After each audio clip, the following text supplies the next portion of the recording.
The hills of Ephesus rise in layers of stone and silence, their ridges shaped by centuries of wind and sun. From a distance, the land appears barren, an empty backdrop against the ruins of temples and forgotten roads. Yet within these desolate slopes lies a cave whose darkness is older than memory, a place where history itself seems to hold its breath. Ancient texts whisper of this cave as more than hollow rock. To some, it was a sanctuary. To others, a tomb. Its silence was said to divide the world of men from the realm of eternity, a threshold where time dissolved and the boundaries of life and death blurred. For generations, Christians, Muslims, and mystics alike turned their gaze to this cave, believing it to be the resting place of 7 young men who defied the might of an empire. Their story would travel across continents and centuries, stitched into scripture and legend alike, yet always returning to this same lonely entrance carved into the hills of Ephesus. To understand the silence of the cave, one must first hear the noise of the world that surrounded it. In the 3rd century, the Roman Empire still stood as the most powerful force on earth. It was an age of emperors draped in purple, of legions that crushed rebellions and carved their dominion into stone. Yet beneath the grandeur, a new faith was spreading, a faith that refused to bow before Roman gods. Christianity, still in its infancy, began to spread from hidden gatherings and homes to whispered teachings in marketplaces. And with its growth came suspicion, fear, and violence. Emperor Decius, who reigned in the middle of the 3rd century, saw Christianity not as a harmless sect, but as a threat to Roman unity. His decree was ruthless. Every citizen must perform a sacrifice to the traditional gods of Rome. Refusal was treason, punishable by death. The empire, already stretched thin by wars and famine, could not tolerate dissent. Faith had become a crime, and piety a sentence. It was within this climate of persecution that 7 young men of Ephesus came into focus. Their names, remembered differently in Christian and Islamic traditions, were bound together by a single act of defiance. Some were believed to be soldiers who refused to carry out orders of idolatry. Others were thought to be sons of noble families, born into privilege but unwilling to betray their faith. What united them was not their station, but their resistance. They refused the emperor's decree and chose exile over submission. The choice was not merely political, it was existential. To defy the emperor was to embrace death. To comply was to surrender the very essence of belief. Between these 2 poles, the 7 young men chose a third path. They fled the city, leaving behind families, homes, and the familiar rhythm of their lives. Their footsteps carried them into the wilderness, through paths where the empire's reach grew thin, until at last they found the cave. The cave was not large by the measure of nature's monuments, yet it seemed infinite to those who entered its shadow. The men carried with them bread, water, and little else. As the stone walls closed around them, the silence became almost unbearable. Outside, the empire roared with the clash of armies and the decrees of rulers. Inside, only the heartbeat of faith remained. In that darkness, the 7 men prayed. Their voices echoed softly against the rock, blending into a rhythm of surrender and hope. They did not expect survival. They sought only a place where their conviction could remain unbroken, where they could pass into death without betraying the truth they carried in their hearts. Yet the cave had other designs. According to legend, after a final meal, the men lay down to rest. The bread remained unfinished, the water untouched. A heavy stillness fell over them, as if the very air inside the cave had thickened. Outside, the entrance was sealed, perhaps by persecutors seeking to trap them, perhaps by nature itself. Within the walls of stone, 7 figures lay motionless, their bodies preserved by something far beyond ordinary sleep. Days turned to weeks, weeks to months. Seasons shifted across the hills. Empires waged wars. Treaties were signed, rulers crowned and dethroned. The city of Ephesus itself changed with the tides of history, but the cave remained untouched. Its silence endured, guarding a secret that even time dared not disturb. The silence of the cave became more than emptiness. It became a witness. While centuries unraveled outside, within those shadows lay a defiance that neither sword nor decree could erase. The 7 men were sealed away, not only from persecution, but from the ordinary flow of human existence.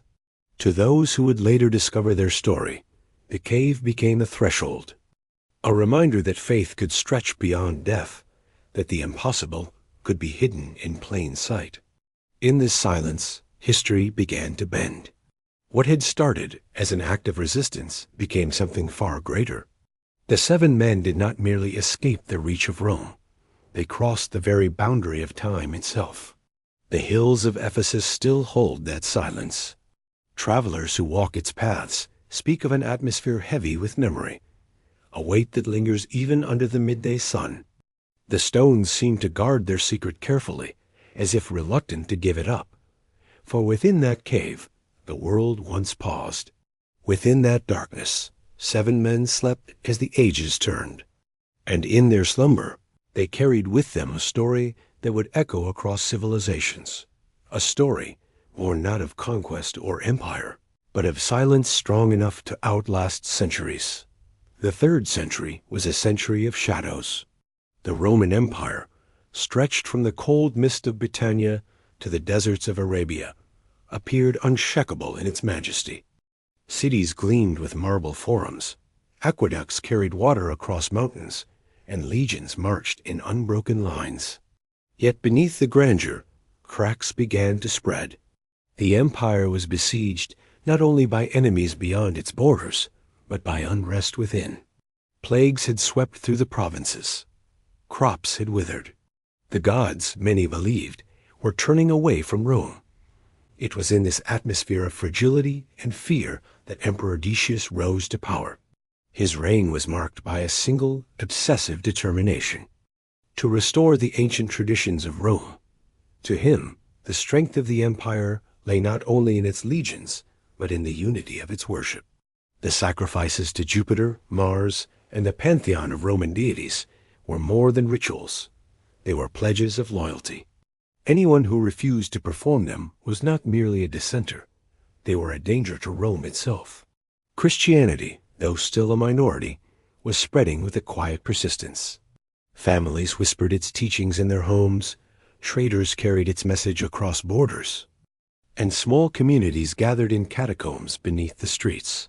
The faith was radical in its simplicity. It rejected the empire's gods, denied the divinity of emperors, and proclaimed allegiance to one unseen power. To Decius, this was more than blasphemy. It was rebellion. In the year 249, his edict fell across the empire like a blade. Every citizen, regardless of station, was required to perform a public sacrifice to the gods. Proof came in the form of a certificate, known as the libellus, signed by officials. Without it, he could not trade, could not travel, could not live in peace. Those who refused faced imprisonment, torture, or death. The persecution that followed was swift and merciless. In Ephesus, one of the empire's great cities on the western coast of Asia Minor, officials carried out the decree with zeal. The city, once a jewel of Greek and Roman culture, with its great theater and bustling harbor, became a place of fear. Rumors spread of families torn apart, of men dragged into courts, of women who vanished into prisons. To resist was to risk everything. Amid this storm, 7 young men stood apart. Tradition holds that they were not common laborers, but men of standing, soldiers loyal to the empire, or sons of families bound to its service. Their upbringing had tied them to Rome, but their faith had bound them to something greater. When ordered to perform the sacrifice, they refused. Their defiance was not loud, not shouted from rooftops, but firm and unyielding. To the authorities, their refusal was treason. To the faithful, it was courage. Their decision placed them at the heart of danger. The prisons of Ephesus were already filling with those who resisted, and the methods of persuasion were cruel. Torture was not merely punishment. It was meant to break the will, to force compliance. The 7 young men understood what awaited them if they remained. Their choice was exile, not only from their homes, but from the very life they had known. They slipped away from the city, carrying with them the weight of defiance. What drove them was more than survival. The persecution had turned faith into an act of resistance. Every refusal to sacrifice was a declaration that Rome's power was not absolute. The young men carried this conviction as they fled into the wilderness, the empire at their backs, the uncertainty of fate before them. They were not rebels seeking to overthrow a ruler, nor fugitives guilty of crime. They were men who had chosen conviction over life. The age of persecution was not a brief moment in history. It was a crucible. Across the empire, countless believers faced the same choice. Some bent under pressure, performing the rituals while holding silent loyalty to their faith.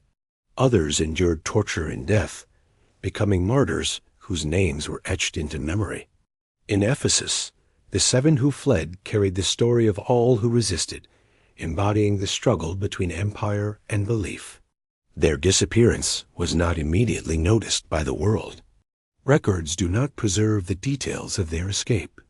Perhaps they were aided by sympathetic families, or perhaps they vanished under cover of night. What is remembered is that they did not vanish into oblivion.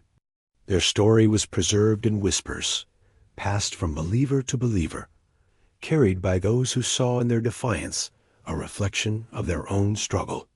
The persecution under Decius would eventually subside, as all reigns do. Yet the scars it left upon the Christian community endured. It was a reminder that faith demanded more than words. It demanded risk, sacrifice, and at times, exile. The 7 young men became symbols of that truth, even before the miracle that would later define them. By the time they reached the cave in the hills outside Ephesus, they were already transformed. No longer sons of Rome, no longer soldiers or nobles, they had become wanderers. Their names, their families, their lives in the city were left behind. What they carried with them was an idea, one that had proven stronger than fear. The empire that sought to erase their faith had instead pushed them into legend. In the silence of their flight, in the shadow of persecution, the 7 men walked into a story that would echo across centuries. The age of persecution had given birth not only to martyrs, but to mysteries, and the greatest of these mysteries awaited them in the darkness of the cave. The hills outside Ephesus stretched in silence, their slopes rising against the horizon like ancient sentinels. Among them lay Mount Pion, a place of rugged stone and twisting paths, far from the noise of the city. It was here that the 7 fugitives found their refuge. Driven from their homes, hunted by decree, they carried nothing of their old lives, but fragments of food, the clothes on their backs, and the conviction that had set them apart. The cave they entered was no ordinary hollow in the rock. Its mouth yawned wide, dark and uninviting, as if carved not by nature, but by something older, something indifferent to the lives of men. Stepping inside, they found themselves swallowed by the stillness. The air was damp, heavy with the scent of earth and stone, and the walls carried the faint murmur of their footsteps. It was less a shelter than a labyrinth, a place where silence pressed close and light seemed to falter. Here, the noise of the empire vanished. The roar of markets, the cries of soldiers, the endless commands of rulers, all were left behind. Within the cave, there was only the rhythm of breath, the rustle of movement, the echo of whispered prayers. Fear clung to them, but it was joined by something stronger, a sense of finality. This place was not chosen by chance. It was to be their last stand, their final act of defiance against a world that demanded submission. Their provisions were meager, a final meal gathered from what little they could carry. Bread hardened from travel, a handful of figs, a few drops of water passed between them. They shared it not as men expecting another dawn, but as companions sealing a pact. Each bite was heavy with the knowledge that it could be the last. Yet in that moment, they were not defeated. They had not bowed to the edict, had not bent beneath the emperor's command. In their hunger, in their exhaustion, they found a strange strength. The weight of the cave grew deeper as night pressed on. Shadows stretched along the walls, curling like specters. The air seemed to thicken, as though the stone itself were watching. Their bodies, worn by the flight from the city, ached for rest, but their minds burned with thoughts of what awaited them. Capture, torture, execution, these were not distant possibilities, but certainties. To sleep was to surrender control, to place their lives into the hands of the unseen. And yet they did. One by one, the young men lay down upon the cold stone. They did not speak of fear, nor of regret. Words had already been exhausted in their prayers. What remained was silence, heavy and unbroken. In that silence their hearts turned inward. To some, it was a surrender to God. To others, a final act of trust in something greater than empire, greater than death itself. The cave, vast and indifferent, became their cathedral. Its walls, jagged and rough, became the keepers of their fate. As their eyes closed, the stillness deepened. Sleep did not come gently, as it did after the weariness of labor. It fell heavy, sudden, like a weight pressing down upon their bodies. Their breath slowed, their movements ceased, and the rhythm of life itself seemed to fade. To an outsider, it would have seemed unnatural, too swift, too complete. It was as if the cave itself had reached out and drawn them into its depths. Outside, the world did not wait. Soldiers scoured the hills, seeking the fugitives who had dared to defy the emperor. When they reached the cave, its entrance was marked, its presence undeniable. Yet instead of dragging the men into chains, they sealed it. Stones were rolled against its mouth, mortar pressed into its cracks. To the empire, this was the end. The fugitives had chosen death, and so death had been granted. But within, the story was different. The sealed cave was not a tomb. The stone that cut them off from the world also cut them off from time itself. In that darkness, hours lost meaning, days collapsed into nothing. What should have been the slow decay of flesh became instead an eternal pause. The silence of the cave grew thicker, as though guarding them. Their bodies remained untouched by hunger, untouched by years. The bread that had been their last meal lay forgotten, yet it did not rot. The air, heavy and unmoving, did not choke them. The passage of the sun overhead, the march of seasons beyond the stone, none of it reached them. The cave had become something beyond a hiding place. It had become a vessel, suspending them between life and death, between earth and eternity. For those outside, the story ended with the sealing of the entrance. For those within, another story had begun. In their surrender, the seven had stepped into a mystery that no empire could command, no soldier could break, no ruler could erase. The empire thought it had silenced them. Instead, the cave carried them into a silence deeper than Rome could ever imagine. What lay within that silence would not be revealed for generations. The world would change, rulers would fall, cities would crumble, and yet within the sealed darkness of Mount Pion, 7 young men lay untouched, their breath stilled but not gone. The cave, indifferent and vast, had become their guardian. And there, in the silence of the refuge, time itself bent to their defiance. The cave lay sealed in silence, its mouth hidden behind stone and earth, its secret locked away.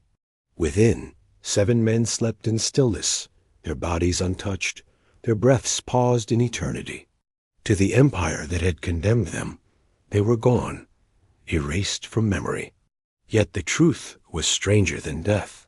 The cave had become their coffin and their cradle, holding them in a sleep that defied time itself. Outside, the world did not stop. Empires moved as they always had, rising with violence, crumbling with decay. The Roman banners that once terrorized the earth began to fade. Emperor Decius, whose decree had hunted them, ruled for only a short while. His reign, marked by cruelty and fire, ended as so many before him, with death, obscurity, and the slow erosion of memory. His name lingered in history books, but his power vanished like smoke. Still the cave remained, untouched. The centuries rolled on. Rome, ever restless, devoured provinces, reshaped borders, and crushed revolts. It declared its gods eternal, yet even they began to wither as faith shifted and people sought new meaning in old struggles. Among the whispers of markets and the chants of soldiers, another voice began to rise, the voice of Christianity. What had once been a hunted sect, driven underground and silenced by force, grew roots deeper than empire. While the seven lay motionless in their cavernous refuge, the world outside transformed. Constantine, a future emperor, cast aside the old gods and lifted the cross above Rome. The faith that had once condemned the men to hiding was now etched into banners, carved into stone, and declared the soul of an empire. Where once the name of Christ was a crime, it now crowned kings and anointed rulers. Yet the cave kept its silence. The centuries stretched further. Rome split, its heart divided into east and west. Barbarian tribes pressed against its borders, and the unshakable empire trembled. Cities fell, libraries burned, temples crumbled. Roads that had carried legions became broken stones swallowed by grass. From glory to ruin, Rome marched toward its slow death, even as its shadow lingered in law, language, and memory. Still, the cave remained. Generations lived and died, their names lost to dust. Children were born into worlds that no longer remembered Decius or his decrees. The Roman world gave way to the Byzantine East, to kingdoms that clung to fragments of what had once been. Wars raged, alliances broke, empires shifted, but none of it touched the cavern on Mount Pion.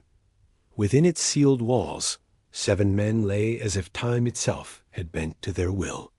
The silence of their slumber became a rhythm, a counterpoint to the chaos outside. Centuries of storms raged across continents, but the cave knew none of them. It was a place cut free from history, a fragment of eternity dropped into the mortal world. The empire that had feared their defiance was gone, but the defiance remained. Not in rebellion, not in bloodshed, but in the simple persistence of their bodies, unyielding to time. As centuries turned into nearly half a millennium, the cave began to shift in memory. Legends surfaced in whispers. Shepherds spoke of strange stones. Merchants spoke of ruins on the hill. Monks spoke of forgotten martyrs. Yet no one dared to open the sealed mouth of Mount Pion. It remained a mystery, half buried in dust and time. Christianity, once a hidden faith, became the cornerstone of kingdoms. Churches crowned hills where temples once stood. Saints replaced emperors in the songs of the people. Stories of miracles and martyrs spread across the world, inspiring awe, shaping belief. The silence of the cave echoed those stories, though no one yet knew it. 7 men, untouched by centuries, remained within living symbols of what faith could endure. The world beyond the cave no longer resembled the one they had fled.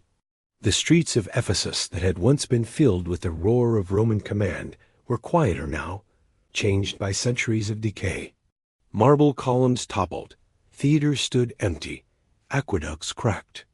The city that once declared their death had itself begun to crumble. And yet the cave endured. The long sleep stretched on, unbroken. The world outside had shifted from empire to empire, faith to faith, age to age. But within the silence of stone, nothing changed. 7 men remained suspended, their story preserved like a secret, waiting for the day it would awaken. Time itself bent in reverence. Seasons circled endlessly, but within, the cave held stillness. The empire that had ruled the world was gone, yet its fugitives remained untouched, as though mocking the very arrogance of kings and emperors. Centuries had turned their refuge into a relic, their slumber into a legend. The world outside had forgotten their names, but the cave had not, and in its silence it waited. The silence of centuries broke in an instant.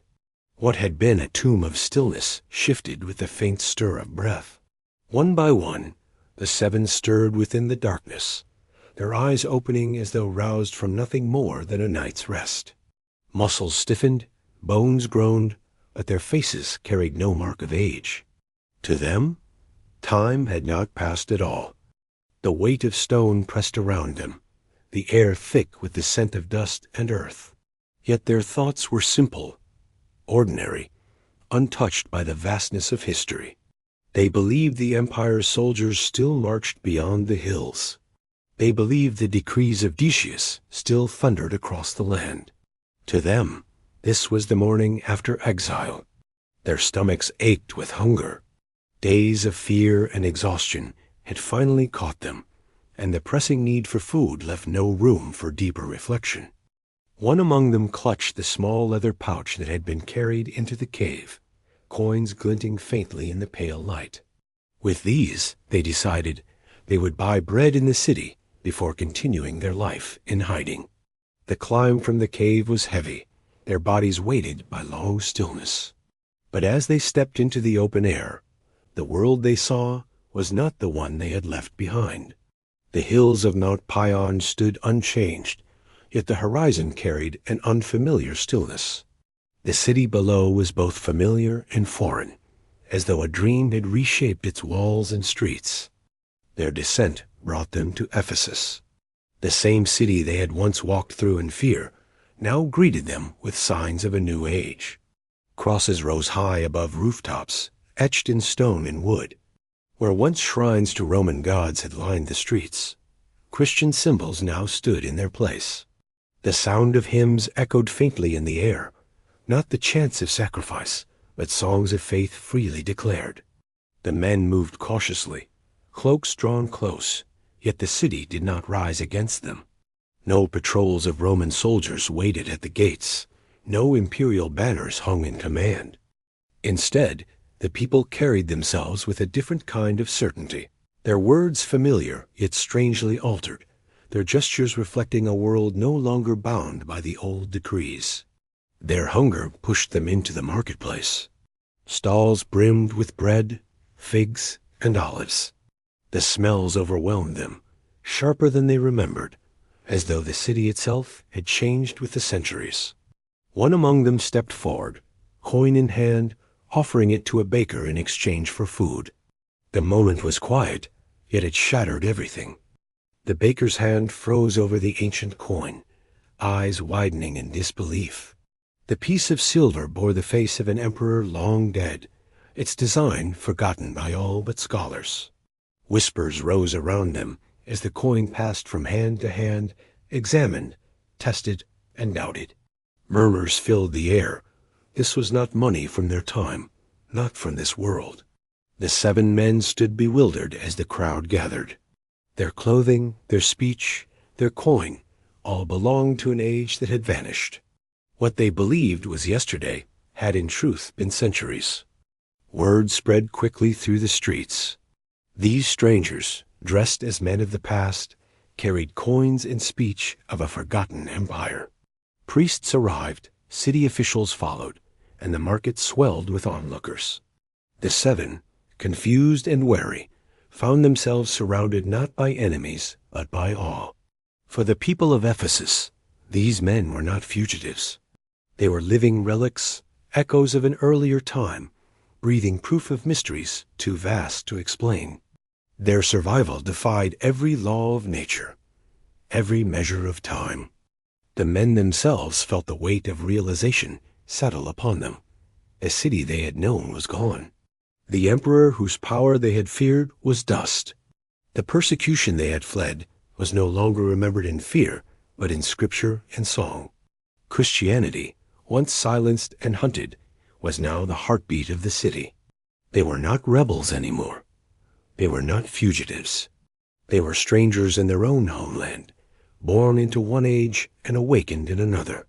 The coin had revealed the truth. Centuries had passed while they slept, and the world had turned without them.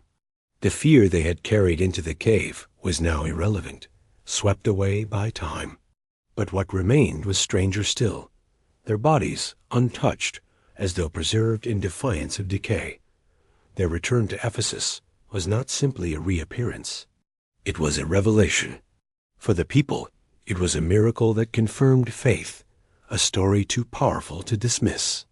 For the seven, it was the discovery that their sacrifice had been carried through time, transformed into legend before they ever awoke. As crowds pressed closer, awe gave way to reverence. The men who had once hidden from the empire now stood at the center of its successors' devotion. They had entered the cave as hunted rebels. They emerged as living proof of eternity.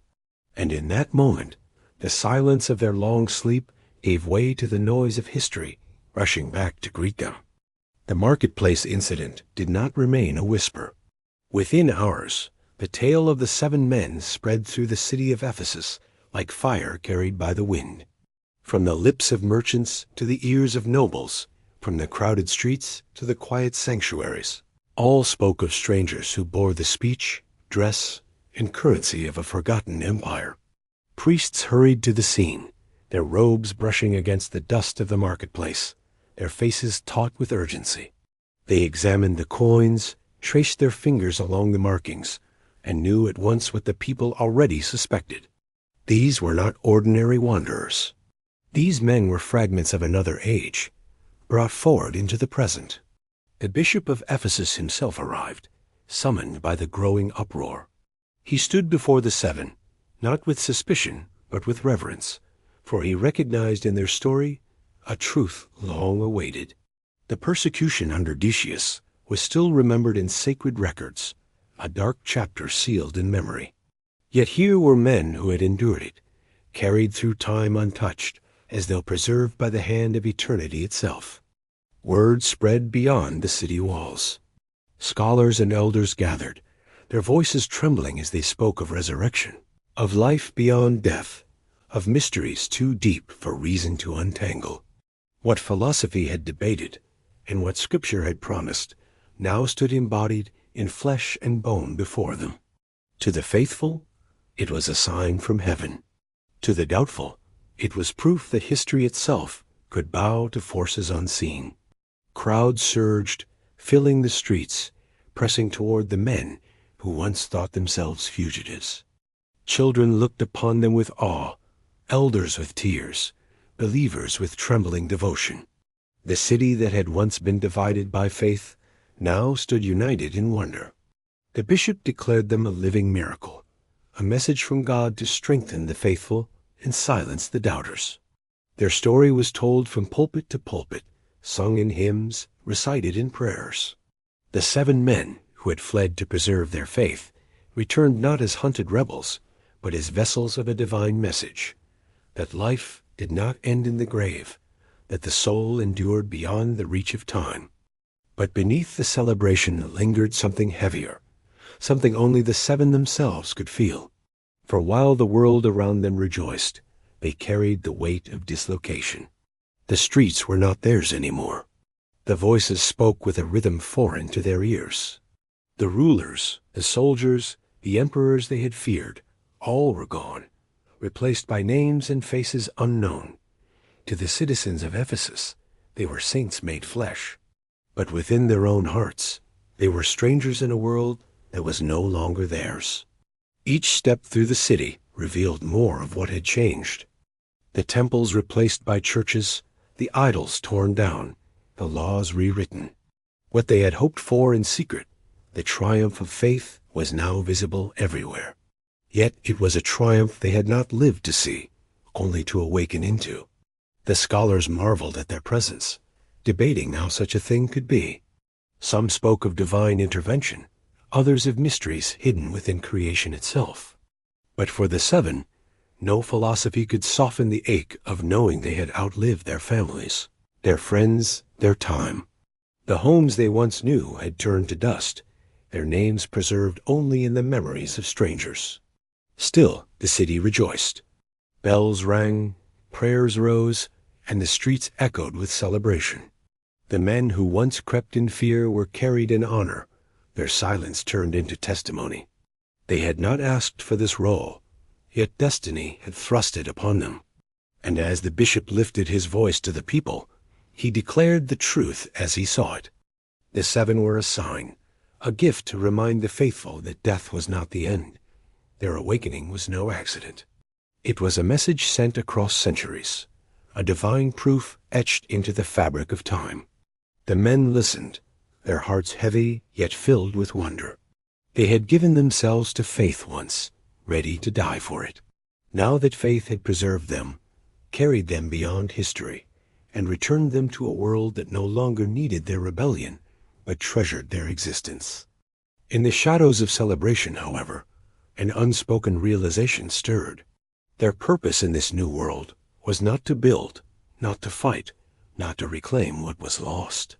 Their purpose was already fulfilled in their awakening. They were not meant to live in this era, but to be seen, to be remembered, and then to pass again into silence. The city rejoiced. The bishop proclaimed. The people believed. Yet the seven, standing at the heart of this triumph, felt the quiet pull of destiny.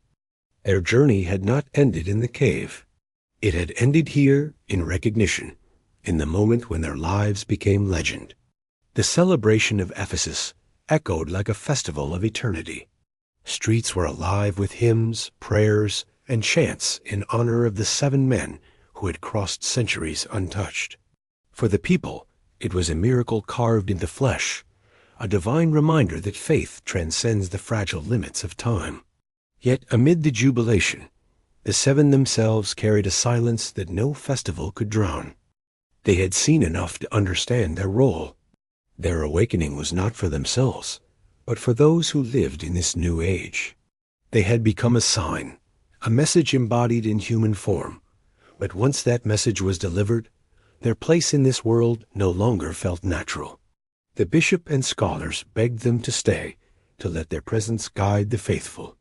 But the seven, weary from the weight of centuries, felt an unshakable truth within. They belonged not to this era, nor to the one they had left behind. They belonged to the silence of the cave. So, with solemn steps, they returned to Mount Pion. The same path they had once taken in fear, they now walked in reverence. The sun cast its light upon them, but in their hearts they carried the shadows of time itself. The people followed in hushed awe, reluctant to see them go, yet unable to stop them. When they reached the mouth of the cave, a city waited behind them. Inside stretched the hollow chambers of stone that had once been their refuge.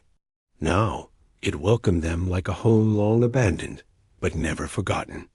The air was cool, the walls familiar, the silence deep and sacred. One by one they entered, their faces calm, their hearts steady. They spoke no words of farewell, for none were needed. Their story was complete. Their faith had been proven. Their very existence had become a scripture that no parchment could contain. Tradition tells us that they lay down within the cave and with peace upon their faces passed once more into sleep. This time, not to awaken in another age, but to surrender themselves fully to eternity. There was no struggle, no fear, only a gentle return to silence, as though time itself bowed to their destiny. The people outside waited, praying, listening, but no voices emerged from within. Some entered to look and found the seven lying as if asleep, untouched by decay, their forms serene as though preserved by a hand beyond mortal reach. The bishop, with tears streaming down his face, declared them martyrs of time, witnesses of resurrection, a living testimony to the power of faith. And so the cave was sealed again, not with fear as it had been centuries before, but with reverence. No longer a hiding place, it had become a shrine.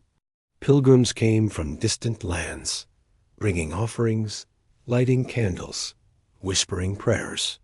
The site transformed into a place where heaven and earth seemed to touch, where mortals could glimpse the mystery of eternity. Yet legends rarely remained still.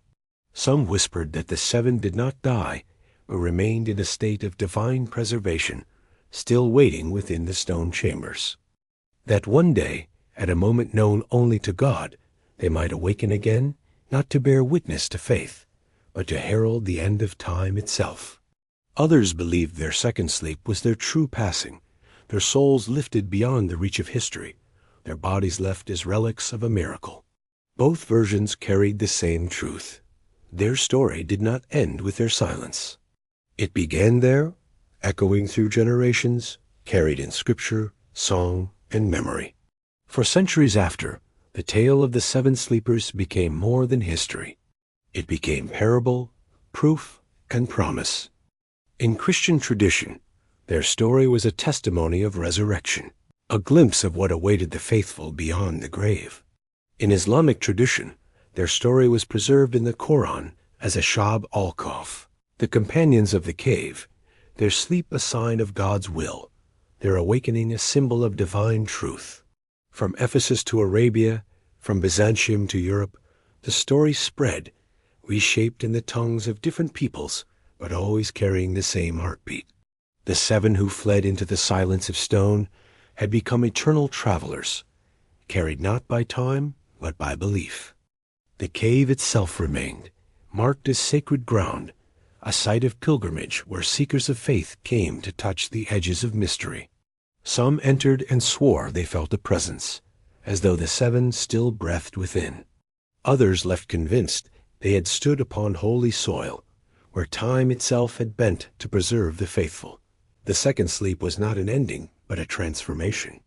The men who once ran in fear became legends beyond the reach of emperors, kings, or scholars. Their names may blur in the shifting sands of time, but their testimony remains unshaken. That faith endures, that time is but a vessel, and that the soul rests in hands greater than history.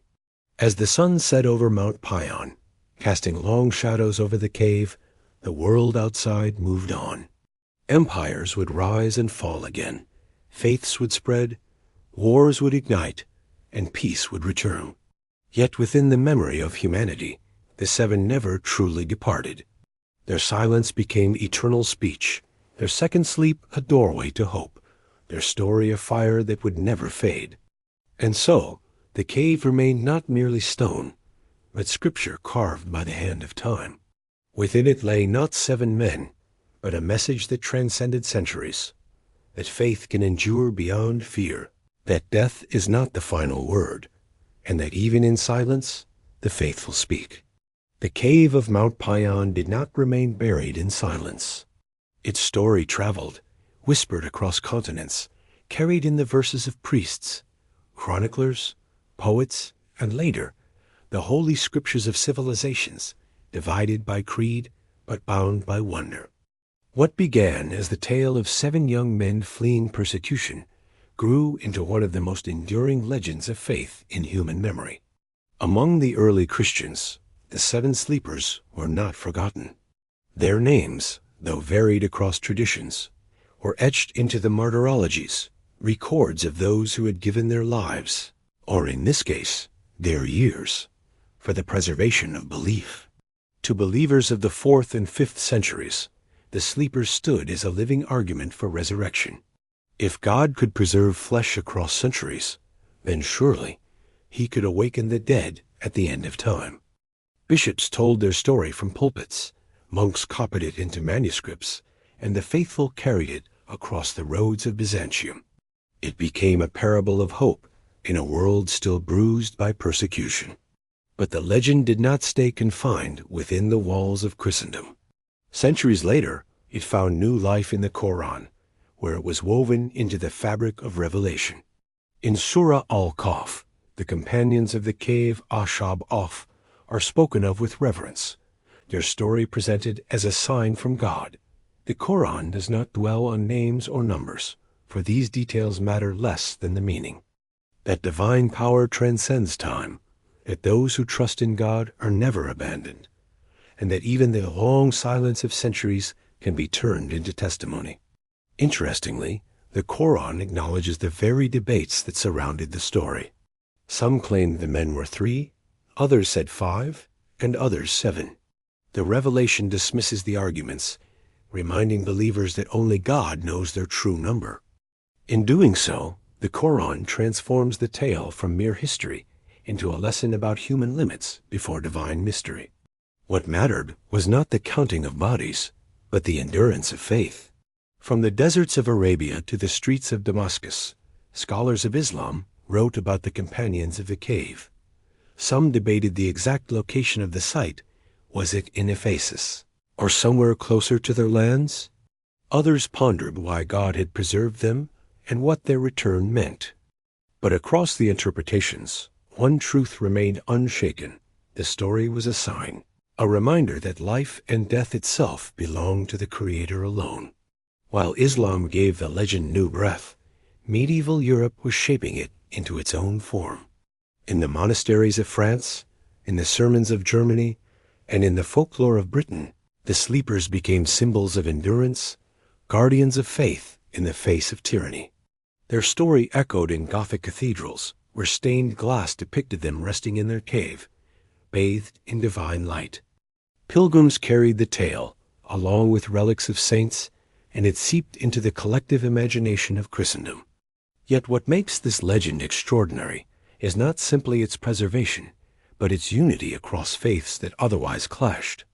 In an age where empires battled and doctrines divided, the cave stood as a rare point of convergence. Christians and Muslims alike told the story, prayed in its memory, and pointed to it as evidence of divine truth. The same tale, translated into different tongues and traditions, lived on without losing its heartbeat. Even beyond religion, the legend stirred fascination. Historians chronicled it as evidence of ancient marvels. Philosophers treated it as a meditation on time, mortality, and the thin veil between death and life. Poets turned it into allegory humans trapped in the slumber of ignorance, waiting for the dawn of truth. Over time, the locations of the cave multiplied. In Ephesus, pilgrims swore they walked where the 7 had slept. In Jordan, near Amman, a cave was revered as the resting place of Ashab al-Kahf, complete with inscriptions and tombs. Syria, Turkey, even Spain laid claim to their presence.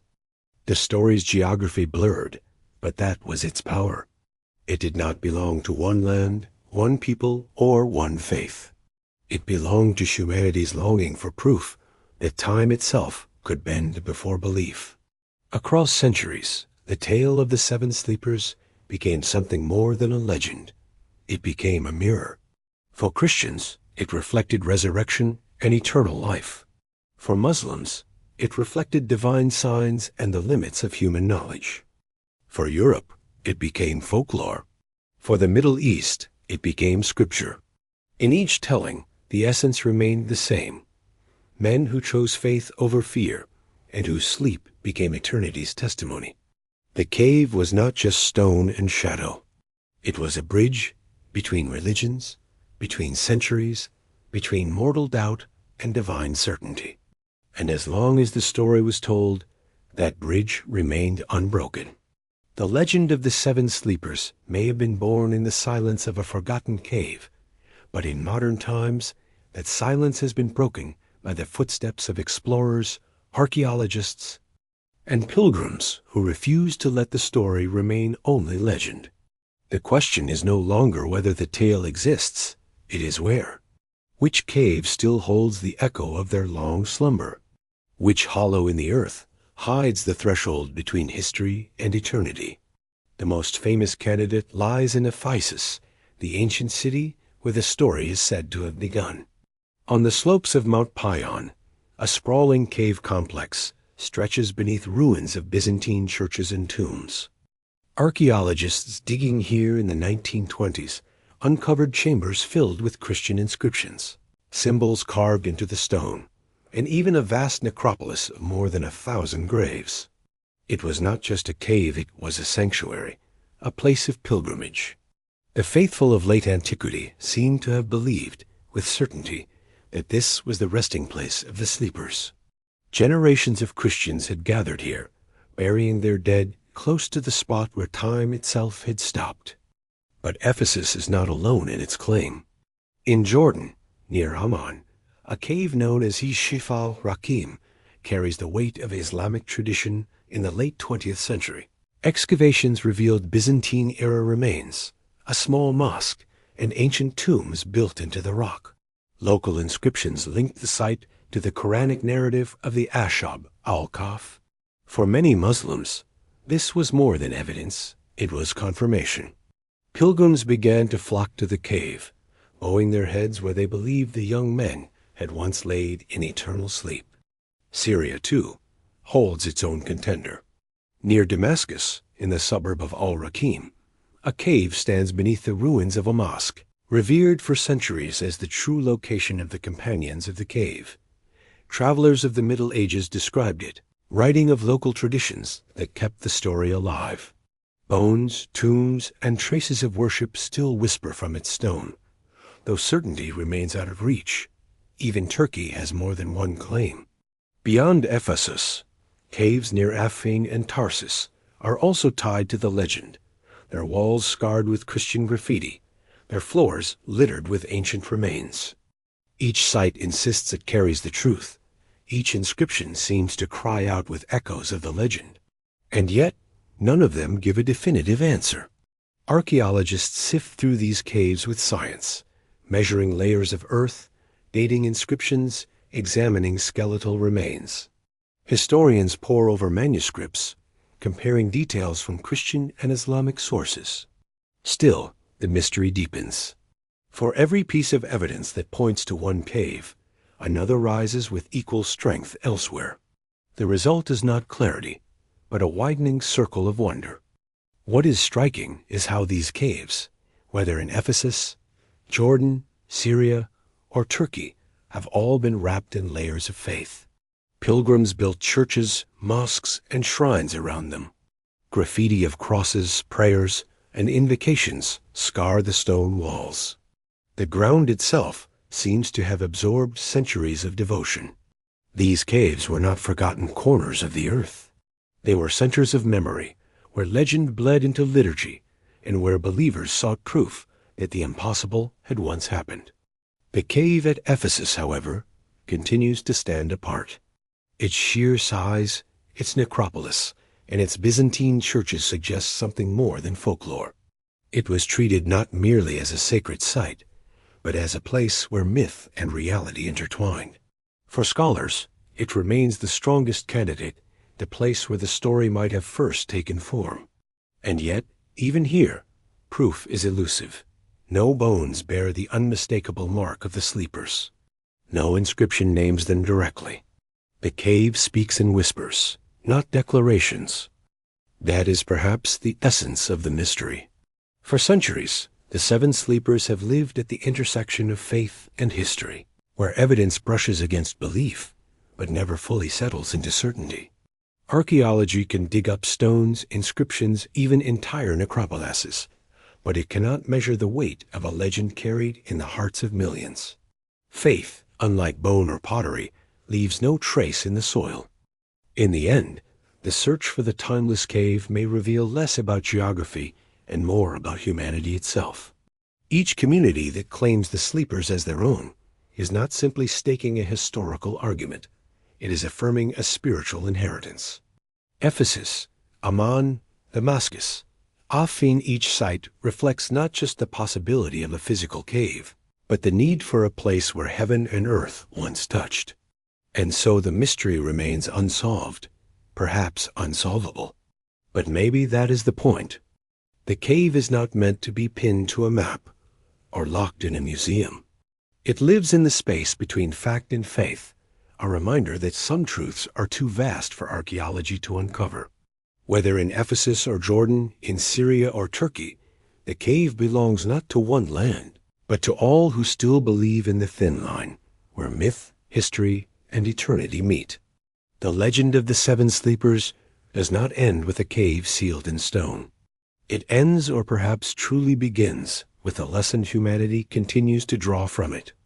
For centuries, kings, priests, philosophers and scientists have asked what the sleepers really represent. Were they divine proof that the dead shall rise again? Were they the first accidental pioneers of suspended life, a miracle that science has only begun to chase? Or were they only a myth woven, reshaped, and retold until it became more real than history itself? What makes the tale dangerous, even forbidden, is not its strangeness, but its resonance. It is a story that dares to touch the one boundary humanity has never overcome: time itself. In Christian tradition, the seven sleepers became a living parable of resurrection, a sign that death is not the end, but a threshold. Their survival across centuries mirrored the promise that the faithful too would rise on the day of judgment. For Muslims, the Qur'an presented the sleepers as companions protected by God, their rest a reminder of divine power beyond human comprehension. But in both traditions, the same haunting thread runs deep. The cave was not only a miracle, it was a message. Outside religion, thinkers in the Middle Ages and Renaissance looked at the legend differently. They asked not what it meant for the soul, but what it revealed about the body. Could sleep itself be stretched? Could life be paused, preserved, and resumed?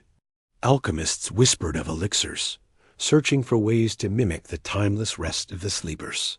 To them, the cave was not simply sacred, it was a laboratory of eternity. Centuries later, science inherited the same forbidden curiosity. Today, researchers explore cryonics, freezing the human body in liquid nitrogen with the hope of awakening it in some distant future. Medical experiments probe suspended animation, lowering body temperature to slow death in trauma patients. Space agencies investigate hibernation as a means of carrying astronauts across the Gulf of Stars. Beneath every experiment is the echo of that same cave, the dream that time can be tricked, that mortality can be outwitted.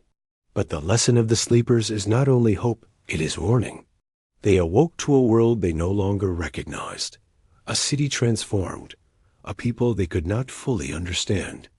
They crossed centuries, only to discover that life itself had moved on without them. Their miracle was also their exile. The cave gave them victory over time, but at the cost of belonging to it. This is why the legend endures.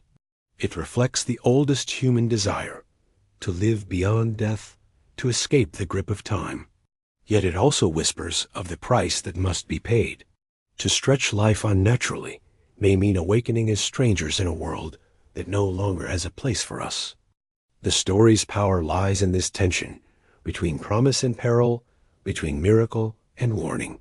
Whether the sleepers were real men who lay hidden in Ephesus, or whether they were only figures of faith and imagination, their cave has become more than a physical place. It has become a mirror held up to humanity's eternal struggle against the inevitable. And so, their legend refuses to fade. It is repeated in sermons and scriptures, written in medieval chronicles, debated in modern universities, and whispered in the sterile halls of laboratories where time itself is tested. Every age reshapes the tale, because every age wrestles with the same forbidden question: can life truly defy death? The seven sleepers do not give us an answer. They leave us with something more unsettling: the silence of a cave where centuries passed like moments, where death and life blurred into one. Their legacy is not certainty, but possibility. And perhaps that is the true lesson, that human beings will always seek to stretch beyond the boundaries of existence, to find meaning where reason falters, to imagine eternity, even when chained to time. The cave does not only belong to the past, it belongs to us, to our future, to the questions we are still too afraid to answer. The seven sleepers closed their eyes in defiance, and when they opened them again, they had already become immortal, not by flesh, but by story. Their cave remains unsealed, not in stone, but in the human imagination, where it will echo as long as we dream of conquering death itself.